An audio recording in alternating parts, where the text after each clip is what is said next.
Hoy me voy a referir a la investigación en brotes. La investigación en brotes ofrece algunas características particulares que se centran posiblemente de manera principal en el desarrollo rápido de investigaciones éticas y de calidad y en la pronta difusión de los resultados, sin olvidar que la ayuda humanitaria a las víctimas constituye la primera obligación ética a aplicar y por más que se sospeche el más exitoso de los resultados, no pueden desviarse recursos a la investigación que resulten en una restricción de los servicios que ayudan a las personas que se encuentran en peor situación en momentos de pandemia. Es innegable que esta ayuda humanitaria debe formar parte de la respuesta a los desastres. De acuerdo con la Organización Mundial de la Salud, se entiende por brote epidémico el surgimiento de casos humanos de enfermedades infecciosas en general de alta contagiosidad y mortalidad. Pero más allá de la definición, el brote reúne una serie de condiciones importantes de atender. Constituye un fenómeno que sin lugar a dudas aparece repentinamente, que exige decisiones urgentes, a menudo en contextos de incertidumbre científica, social y no pocas veces institucional.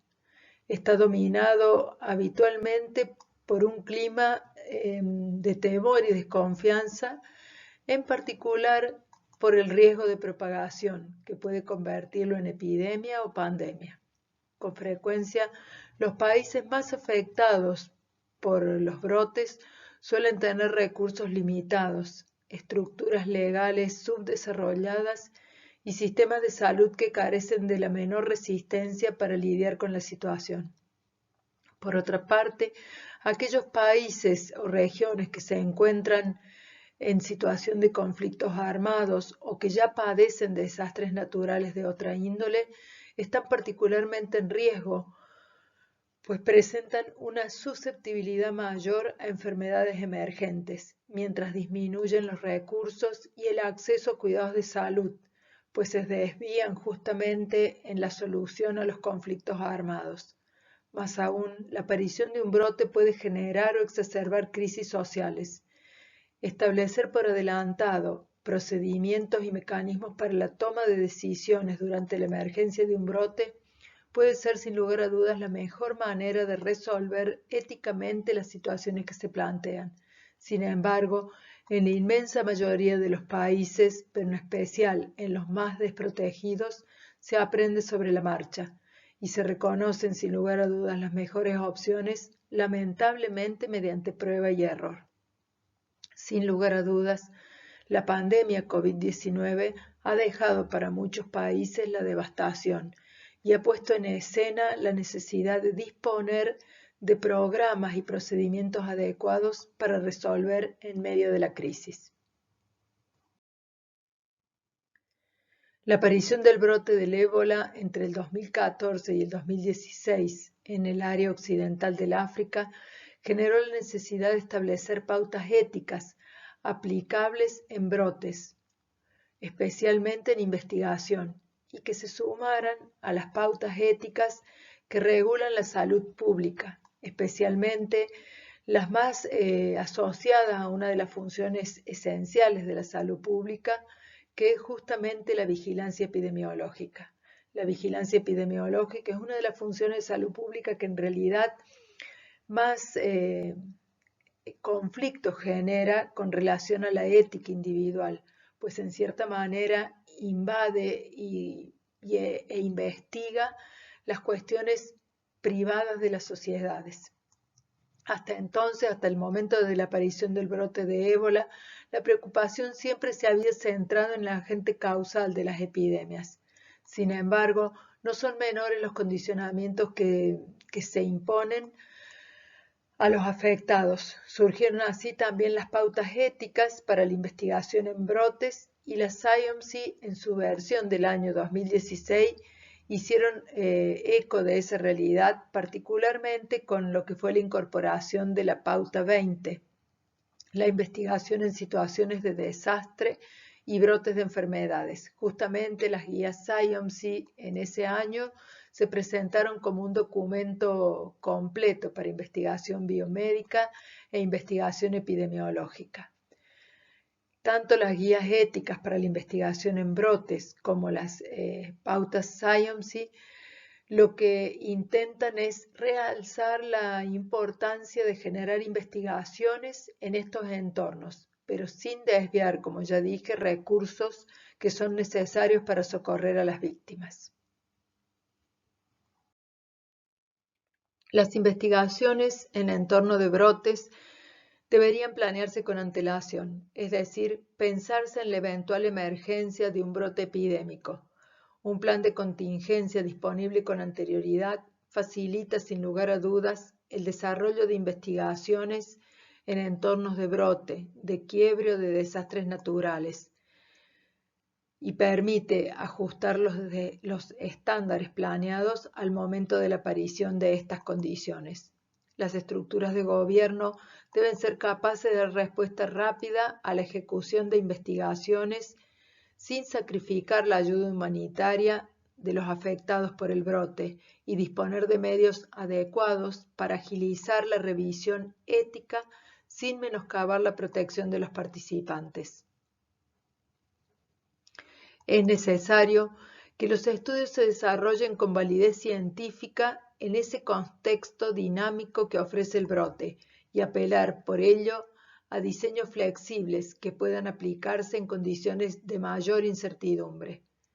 Deben responder a los requerimientos específicos que la situación exija, ya sea en tratamiento o en prevención.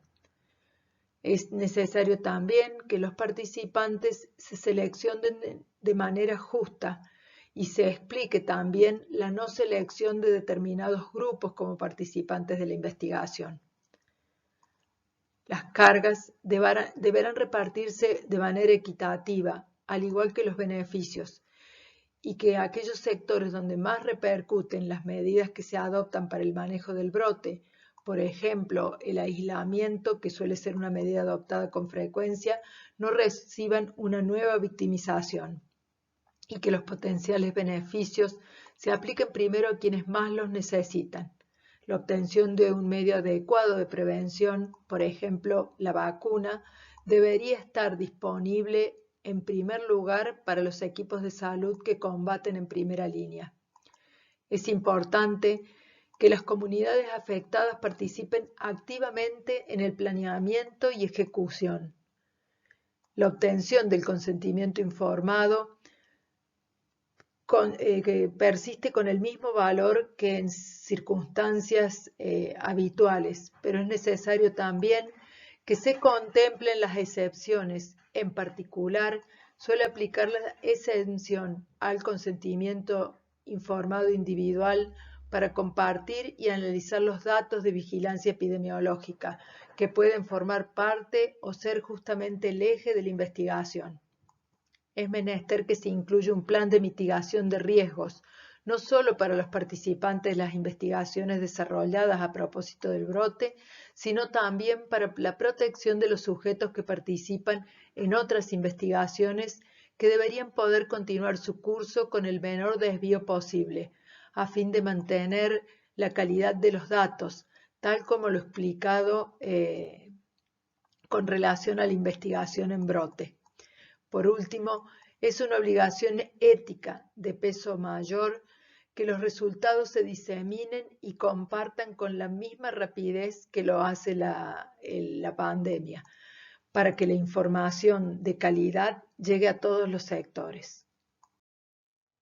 Al hablar de pautas éticas en investigación clínico-biomédica, no es difícil evocar la solidez de estos 4 principios, que resguardan los objetivos primarios de la investigación, es decir, la protección de los participantes y la validez de los datos.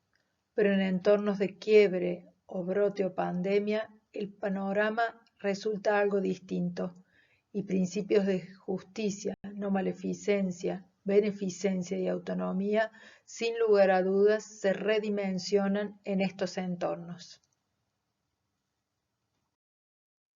El principio de justicia en brotes hace referencia por lo menos a 2 conceptos. El tradicional, que incluye la justa distribución de cargas y beneficios de la investigación, al que se agrega la selección prioritaria de determinados grupos como participantes de la investigación. Una intervención en salud que esté destinada a prevención particularmente, debería seleccionar individuos expuestos en primera línea, como el personal de salud o voluntarios, cuya función resulta esencial para brindar respuesta a la población y ayuda humanitaria.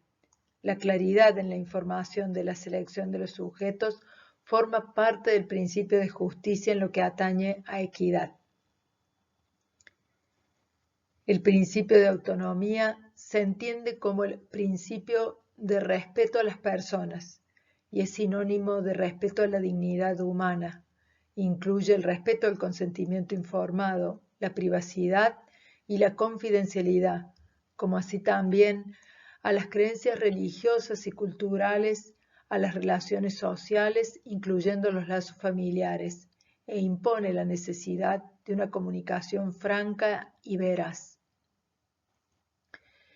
El principio de beneficencia adquiere la dimensión que tiene en salud pública y equivale a la obligación de la sociedad de satisfacer en primer lugar las necesidades básicas como alimentación o refugio a las comunidades e individuos más expuestos. Se asocia al principio de utilidad, que señala que las acciones son correctas en la medida que promueven el bienestar de las comunidades. Para maximizarlo, debe ajustarse a dos condiciones. Por un lado, proporcionalidad entre los beneficios que se pretenden y el riesgo de daño, y por el otro, eficiencia, logrando los mayores beneficios con el menor costo. A la luz de estas condiciones, emerge el principio de no maleficencia.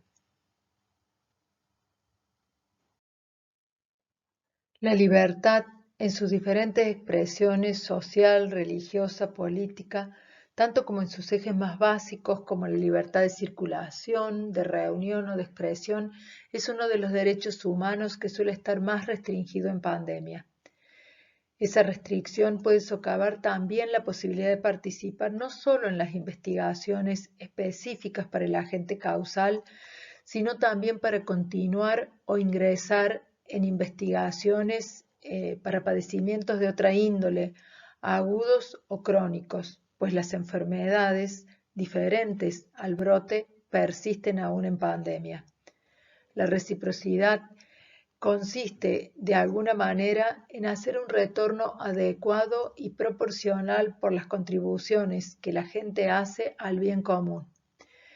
Las políticas que fomentan la reciprocidad pueden contribuir a corregir las disparidades injustas en la distribución de los beneficios, favoreciendo el compromiso de todos los actores sociales y logrando que emerja con fuerza el principio de solidaridad para minorar las desigualdades que socavan el bienestar comunitario en momentos de quiebre, pandemia o desastres naturales. Además del panorama de principios indistinguibles que se aplican a la salud pública, deben contemplarse acciones que por su repercusión en el principio de beneficencia colectiva pueden homologarse a verdaderos principios morales. Quizá el primero resulte justamente demostrar transparencia en las decisiones, pues nada favorece tanto el apoyo de la comunidad como la justificación de los cursos de acción. Evaluar científica y metodológicamente cada nueva intervención que se está probando es aplicable también a la investigación en brotes. Cuando se asocia alta mortalidad, puede ser necesario también y éticamente apropiado brindar intervenciones experimentales por fuera de los ensayos clínicos, como por ejemplo en el marco del uso compasivo. Es necesario contemplar también siempre las consecuencias en primer lugar sociales y económicas del brote e impedir que la investigación, por favorable que pueda parecer, comprometa los recursos de ayuda. Identificar los grupos vulnerables y considerar que muchas veces las medidas restrictivas que se aplican para evitar la diseminación puede conducirlos a un mayor aislamiento, incluso a la carencia de satisfacción de sus necesidades básicas, como alimentación, o incluso a la pérdida de la defensa frente a las agresiones, que en muchos casos provienen del mismo entorno o núcleo familiar donde han quedado encerrados por las restricciones a la circulación. Tampoco puede soslayarse atender las patologías prevalentes, agudas o crónicas, y mantener los cuidados paliativos. Finalmente, es una obligación moral en pandemia cuidar a los que nos cuidan.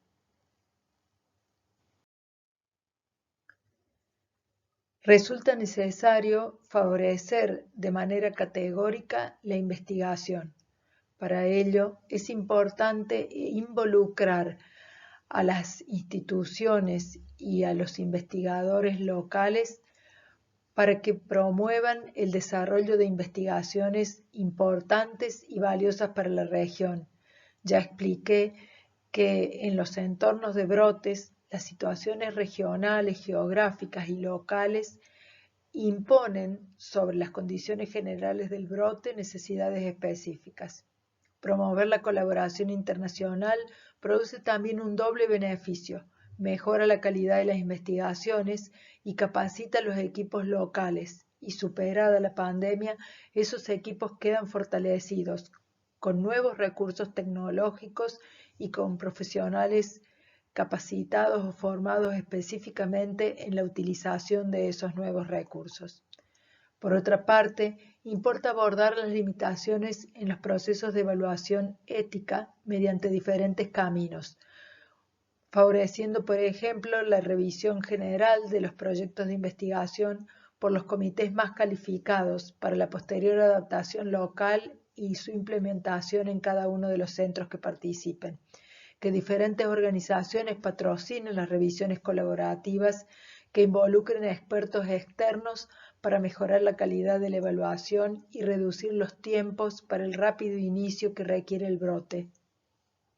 Las asociaciones colaborativas que mencionaba Immanuel Kant, que resultan necesarias e imprescindibles para el desarrollo ético de la investigación en países de escasos recursos, se vuelven necesarias en contextos de brotes porque los recursos siempre resultan escasos. Cada vez que se alcance un nuevo conocimiento validado por una investigación sólida, deberán compartirse los resultados para evitar fundamentalmente la duplicación de esfuerzos y costos o las investigaciones fútiles. Maximizar la calidad del proceso de consentimiento informado para evitar la interpretación errónea de la investigación como una opción terapéutica. Diseñar investigaciones de calidad, aún en los entornos de brote, es el único reaseguro para que los beneficios potenciales superen a los riesgos previstos. Finalmente, no hay que olvidar que los brotes epidémicos son catástrofes que producen una emergencia en salud pública, que los países con escasez de recursos se encuentran más expuestos a la ocurrencia del brote, tienen menores oportunidades de responder con eficacia y no es raro que se generen situaciones de caos y violencia social, que se favorece aún más cuando conviven dos estratos con importantes desigualdades, condición no rara en América Latina. Cualquier procedimiento que se genere para la toma de decisiones conlleva un grado de incertidumbre creciente y requiere de decisiones prudentes que favorezcan el consenso. En contexto de brotes, la ayuda humanitaria es el objetivo central, pero la investigación ética y de calidad debe formar parte de la agenda política para enfrentar el quiebre, y que el principio moral dominante en pandemia debe ser la solidaridad. Muchas gracias.